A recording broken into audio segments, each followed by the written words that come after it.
In the chapter Life Process, in previous class we have discussed about the autotrophic mode of nutrition.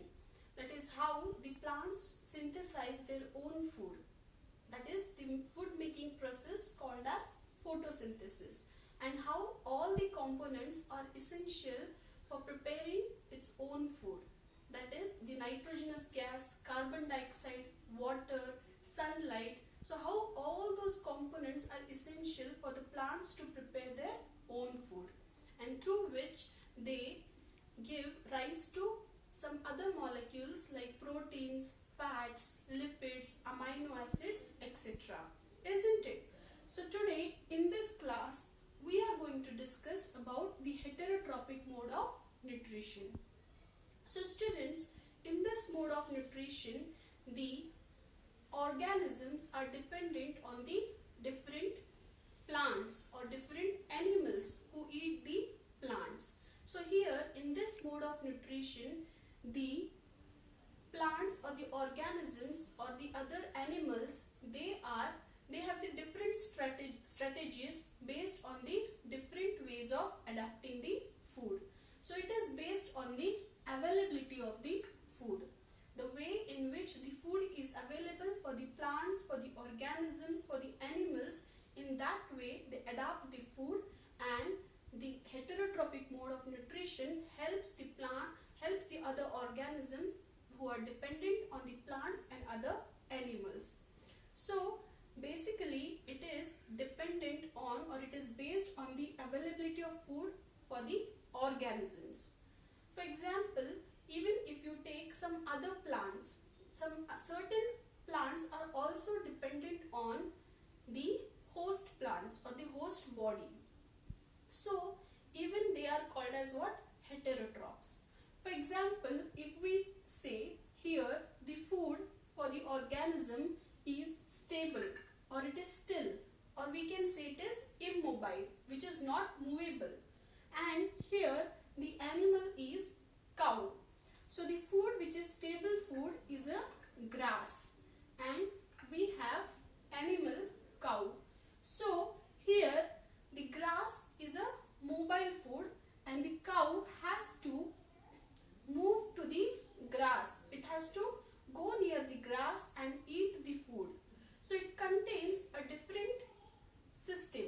It has a different kind of teeth through which it can chew the food, and it can swallow it, and it can digest it.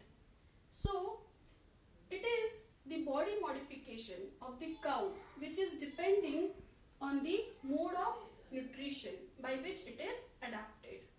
In a similar way, if we take the food as a mobile food, that is movable food, for example a deer, and if we say the animal is here tiger, so even tiger can run and it can catch its prey. So it can catch its prey, that is a deer. So tiger has some different modification in its body part through which it can hunt and it can catch the deer, and it can completely digest it, through which it can get the nutrients. So here the adaptability of food or the availability of food depends on how the organisms adapt the food or eat the food in different ways. In a similar way, if we take another example like saprotrophs. So saprotrophs, they are also heterotrophs, means like mushrooms or molds. These are some fungal examples where they follow the saprotrophic mode of nutrition, means they are dependent on the dead and decaying matter. Means here the mushrooms or the molds, they are dependent on the dead matter. They take the nutrients in the soluble form from the dead and decaying matter, and hence they acquire the nutrients. So they are also some other kind of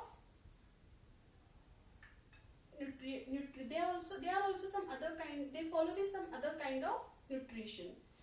For example, if we are seeing here tiger, then tiger can completely eat the deer or the flesh, and it can completely digest it. So tiger is eating an organism which is a live organism. But similarly, here if you take some other example like Cuscuta. So here Cuscuta is a parasitic plant which depends on the host body. It has some different structure which is hook-like structure and which is penetrated into the roots or in the shoot of the roots of the host plant. So it takes the nutrients from the host plant, from the other plant body, and thus it acquires all the nutrients from the live organism which is a plant. But if you see saprotrophs, comparing to those two examples, if you see saprotrophs, then they take the nutrients from the dead and decaying matter. So here they all those have the different ways of acquiring the food, and they have the different modification in their body part. So as the complexity increases in the body parts of the organisms, the way of taking food also changes. That is, they function in different manner. So we can also say that human beings are also parasites, because we are dependent on the plants and we take the nutrients from a live plant body. So the functions which are inside our body, they follow the different functions and they acquire the different adaptability of taking the food. In similar way, we can say lice or leeches, some live organisms, or mosquitoes, they are also parasites. The way of taking food is different in those mosquitoes, leeches or lice. What do? They suck the blood from the human